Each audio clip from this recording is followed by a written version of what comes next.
dalam judul yang saya angkat dalam draft proposal saya, yaitu pengaruh lingkungan belajar terhadap minat belajar PAK siswa kelas 8 di SMP Negeri 1 Berampu tahun pembelajaran 2019-2020. Belajar merupakan kegiatan yang mengarah kepada kegiatan tingkah laku yang tidak tahu. Hal ini akan tercapai apabila lingkungan di mana kita harus belajar mendukung situasi belajar anak. Lingkungan dalam pengertian umum yang berarti situasi di sekitar kita. Dalam arti lapangan, lingkungan luas ini luas sekali, yaitu segala sesuatu yang berada di luar diri anak. Menurut Maria Francisca tahun 2003, halaman 126, lingkungan belajar bukan terbatas pada lingkungan teman-teman bermain, tetapi keberadaan dalam arti kata yang lebih luas, yaitu semua keadaan di luar diri anak yang dititik beratkan pada kerjasama orang tua dalam usaha menanggulangi masalah kesulitan belajar anak.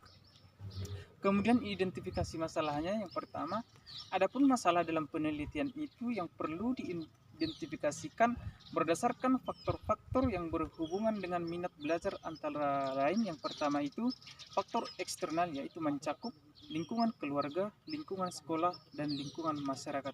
Kemudian yang kedua itu ada faktor internal mencakup intelijensi, bakat, kesehatan, dan perhatian. Kemudian yang menjadi batasan masalahnya, seperti yang telah dikemukakan pada uraian identifikasi masalah, bahwa banyak faktor yang mempengaruhi minat belajar. Oleh karena itu, penulis membatasi masalah yang diteliti hanya mencakup faktor eksternal saja, yaitu lingkungan belajar siswa yang terdiri dari lingkungan keluarga, lingkungan sekolah, dan lingkungan masyarakat. Maka yang menjadi batasan masalah dalam penelitian ini adalah yang pertama, lingkungan belajar sebagai variabel bebas atau X. Dan yang kedua, minat belajar pendidikan agama Kristen siswa sebagai variabel terikat atau Y. Kemudian yang menjadi rumusan masalahnya, sehubungan dengan judul skripsi, yaitu pengaruh lingkungan belajar terhadap minat belajar PAK siswa kelas 8 di SMP Negeri 1 Berampu tahun pembelajaran 2019-2020. Banyak faktor yang mempengaruhi, akan tetapi penulis mengemukakan masalah-masalah yang berhubungan dengan objek penelitian, yaitu apakah ada pengaruh yang positif dan signifikan antara lingkungan belajar terhadap minat belajar PAK siswa kelas 8 di SMP Negeri 1 Berampu tahun pembelajaran 2019-2020. Kemudian yang menjadi tujuannya, setiap kegiatan ilmiah yang terencana selalu diarahkan kepada suatu tujuan yang hendak dicapai. Maka dengan demikian, tujuan dari penulisan ini adalah untuk mengetahui seberapa besar pengaruh lingkungan belajar terhadap minat belajar PAK siswa kelas 8 di SMP Negeri 1 Berampu. Kemudian yang menjadi manfaat penelitiannya, yang pertama itu untuk memenuhi salah satu syarat untuk memperoleh gelar sarjana. Kemudian yang kedua itu melatih penulis dalam menganalisa permasalahan secara objektif dan menambah wawasan serta pengetahuan penulis dalam menyusun karya ilmiah. Kemudian selanjutnya, sebagai bahan memasukkan bagi keluarga, masyarakat, dan sekolah dalam memahami bagaimana pentingnya lingkungan belajar yang dapat mempengaruhi minat belajar anak guna meningkatkan mutu pendidikan yang lebih baik. Kemudian kajian pustaka. Yang pertama, minat belajar PAK. Di sini ada pengertian minat dengan kegiatan belajar mengajar di sekolah. Salah satu keberhasilan belajar yang harus dimiliki seorang siswa adalah tidak terlepas dengan adanya minat siswa yang sungguh-sungguh terhadap suatu pelajaran. Secara umum, orang yang memahami minat itu merupakan keinginan hati, dorongan hati untuk melakukan atau memiliki suatu hal. Minat sangat besar pengaruhnya terhadap belajar, di mana seorang siswa itu memiliki dan mempunyai minat terhadap pelajaran yang disukai. Menurut Higgard dalam buku Slameto tahun 2010 pada halaman yang ke-57 merumuskan bahwa minat adalah kecenderungan yang tetap untuk memperhatikan dan mengenang beberapa kegiatan. Kegiatan yang diminati seseorang diperhatikan terus-menerus yang disertai rasa senang. Kemudian komponen-komponen minat yang pertama keinginan.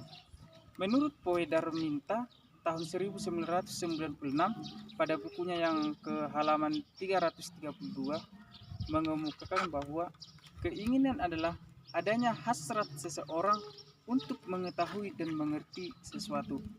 Apabila seseorang mempunyai minat terhadap sesuatu, dia akan mempunyai keinginan untuk selalu bersentuhan dengan objek yang diminatinya dan melakukan kegiatan yang diminatinya itu sesering mungkin. Keinginan merupakan salah satu aspek dari minat. Seseorang yang memiliki minat tentang akan memiliki keinginan dalam dirinya untuk melakukan sesuatu hal. Kemudian yang kedua ada rasa senang. Menurut Slameto tahun 2010 pada bukunya halaman yang ke-23 bahwa rasa senang adalah suatu rasa yang lebih suka dan rasa keterkaitan kepada terbentuknya suatu aktivitas.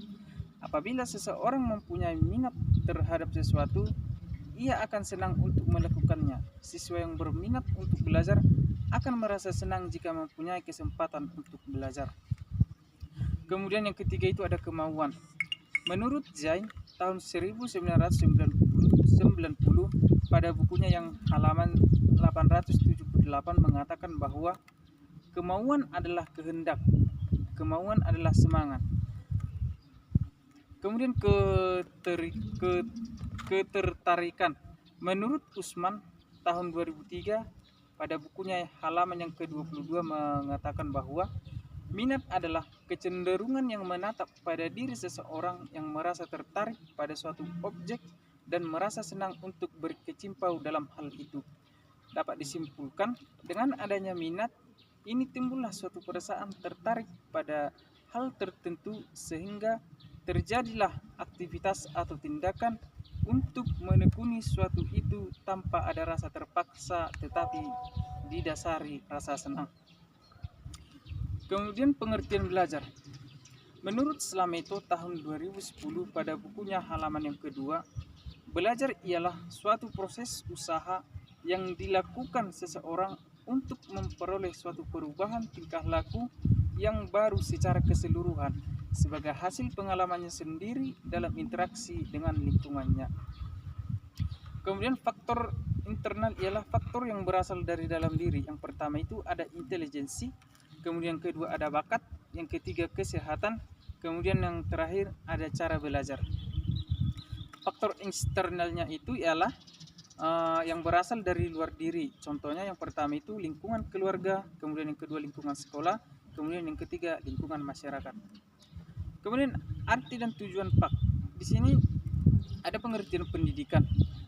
Pengertian pendidikan secara harafiah dalam bahasa Yunani kuno, pendidikan disebut pedagogia, berasal dari kata pais atau anak dan gogos atau pelayanan atau pesuruh, agoge atau saya membimbing.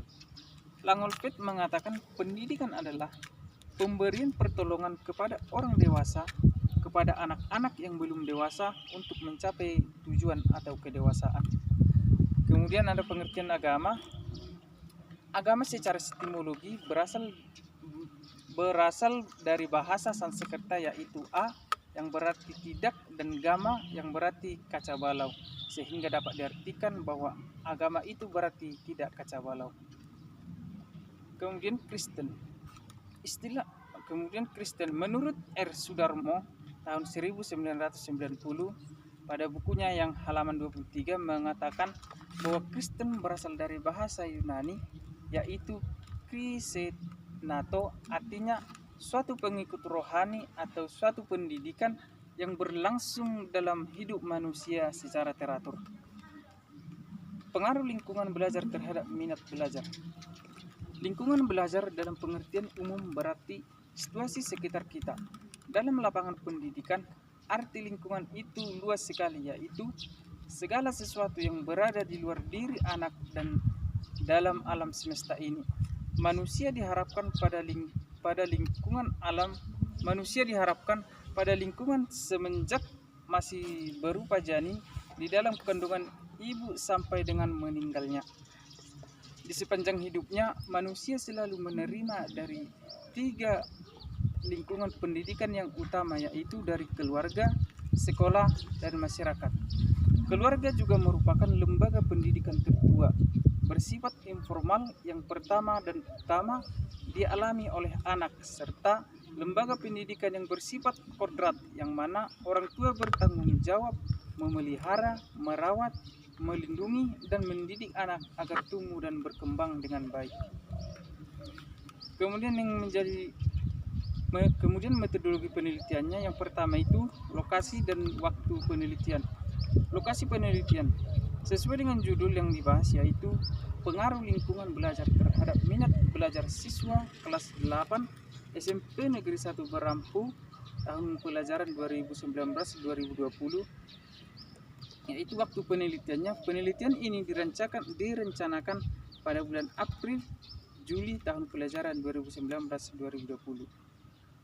Kemudian ada teknik pengumpulan data. Yang pertama itu terlebih dahulu mengumpulkan semua responden. Kemudian yang kedua, memberikan pengarahan terlebih dahulu sebelum angket dibagikan agar responden menjawab dengan jujur setiap pertanyaan yang ada dan tidak dipengaruhi orang lain. Kemudian yang ketiga, penulis membagikan angket kepada responden. Kemudian yang terakhir, setelah responden menjawab angket, penulis mengumpulkan angket yang diolah. Kemudian teknik analisa data. Yang pertama itu membuat tabel distribusi jawaban responden berdasarkan alternatif jawaban. Kemudian yang kedua, membuat tabel distribusi jawaban responden berdasarkan bobot option.